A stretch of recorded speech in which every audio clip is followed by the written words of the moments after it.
Amanat Nasional PAN dikabarkan menawarkan Menteri Keuangan Purbaya Yudi Sadewa menjadi kader partai. Isu ini muncul setelah Purbaya menghadiri ratas bersama Presiden Prabowo. Apakah tawaran ini imbas dari pamor Purbaya atau justru karena gaya uniknya? Kita bahas bersama Adi Prayitno, Direktur Eksekutif Parameter Politik, serta anggota Majelis Pertimbangan Partai DPP PAN. Sudah ada Pak Toto Daryanto. Selamat petang Pak Toto, Mas Adi, terima kasih sudah bergabung bersama kami di Kompas Petang. Selamat petang. Ya, saya ke Pak Toto dulu. Pak Toto, alasan PAN ini melirik Purbaya sebagai calon kader, alasannya apa? Apakah karena pamornya yang lagi tinggi atau ada hal lain? Ya, saya kira publik sudah menyaksikan ya bahwa Purbaya ini adalah figur pejabat yang sangat fenomenal.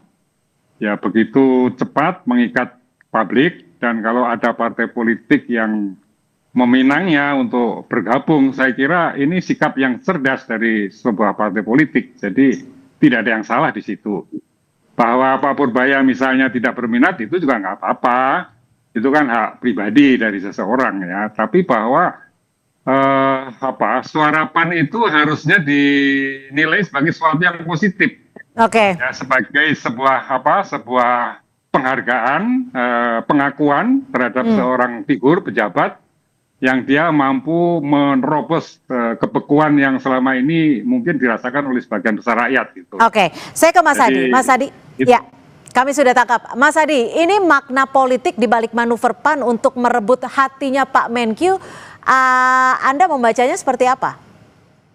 Ya, saya kira ada dua hal ya. Pertama, memang harus diakui bahwa di negara kita ini memang sosok-sosok populer, sosok-sosok yang dinilai punya fenomena baru itu biasanya selalu menjadi magnet, di mana partai politik pastinya sangat tertarik untuk menjadikan bagian di dalamnya. Jadi tidak mengherankan kalau kemudian Partai Amanat Nasional juga melirik Pak Purbaya untuk menjadi bagian dari Partai Amanat Nasional, sekalipun sampai detik ini Pak Purbaya itu misalnya tidak tertarik, tapi secara prinsip ini adalah satu hal yang tegas. Di negara kita memang harus diakui orang-orang populer, orang-orang yang dinilai punya integritas, itu selalu menjadi rebutan dan selalu menjadi darling. Yang kedua, ini tentu sebagai upaya dari PAN ya, yang secara serius menatap pertarungan politik di 2029.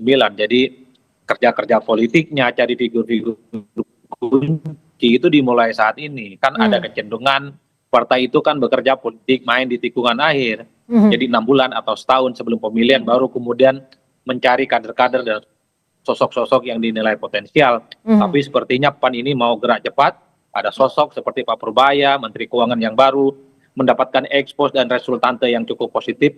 Wajar kalau kemudian menyatakan ketertarikannya. Karena ada keyakinan kalau Pak Purbaya bergabung dengan salah satu partai politik tertentu, sebut saja misalnya ke PAN, maka ada kecenderungan orang-orang yang suka, orang-orang yang simpati sama Pak Purbaya, ya relatif akan mengarahkan dukungannya juga kepada Partai Amanat Nasional. Dan kira-kira begitu rumus dasarnya kenapa Purbaya itu relatif mendapatkan tawaran untuk bergabung dengan PAN.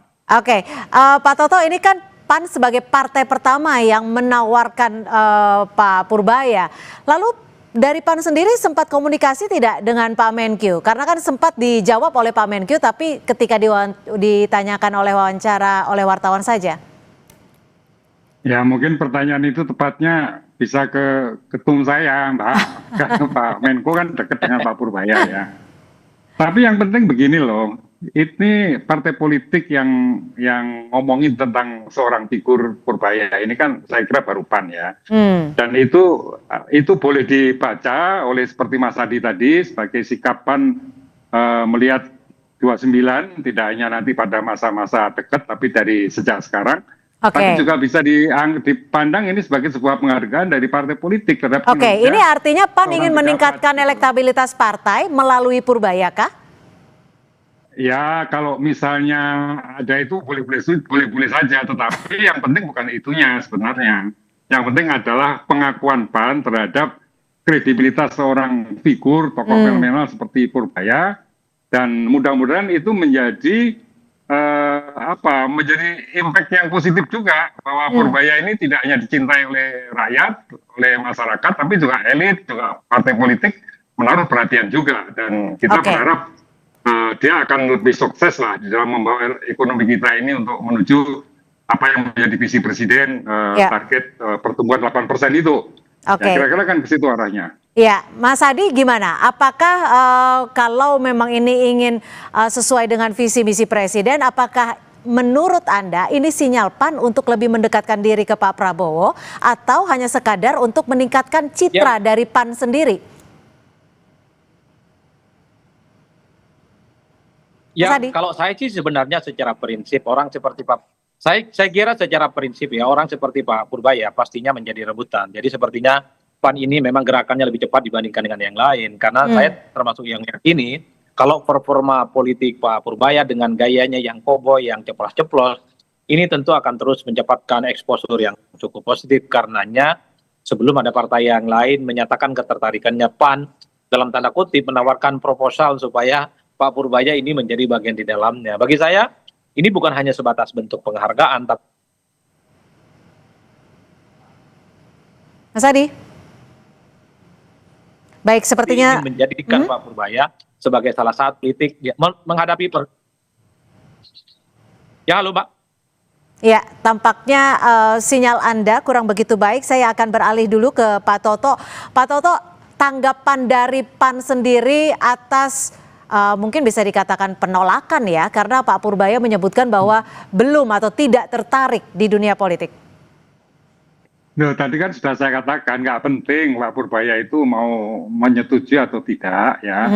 Tapi sikap PAN ini sikap yang sangat jujur dan sesuai dengan arah baru dari policy yang diambil oleh PAN bahwa kita ini sebagai partai yang terus-menerus melakukan reformasi dan memperbaiki diri.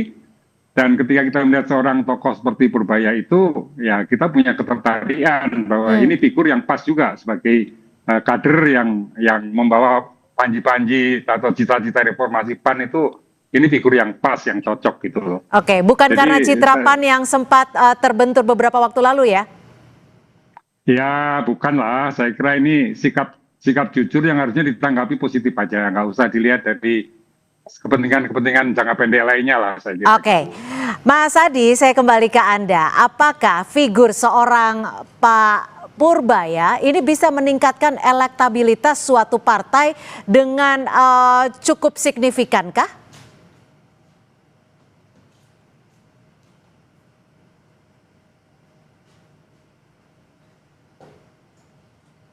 Halo Mbak. Ya, silakan Mas Adi. Apakah figur Pak Purbaya ini mampu meningkatkan elektabilitas sebuah partai?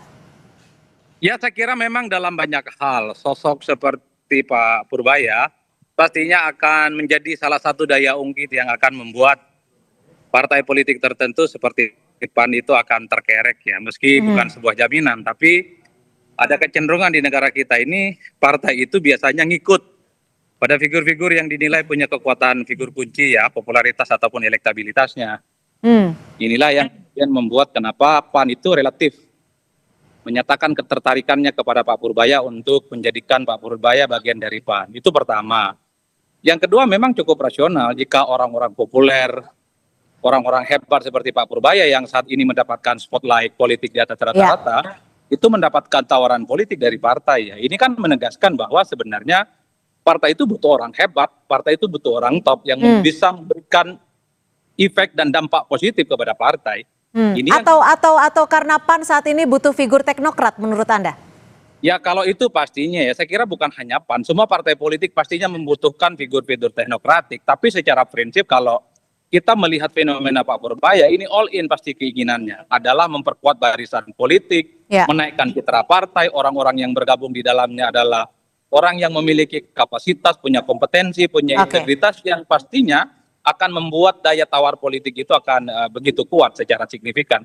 Kan di situ sebenarnya letak pentingnya, Mbak. Baik, terima kasih Mas Adi Praitno, Direktur Eksekutif Parameter Politik, dan juga Pak Toto Daryanto, anggota Majelis Pertimbangan DPP PAN, sudah berbagi perspektif bersama kami di Kompas Petang. Selamat sore.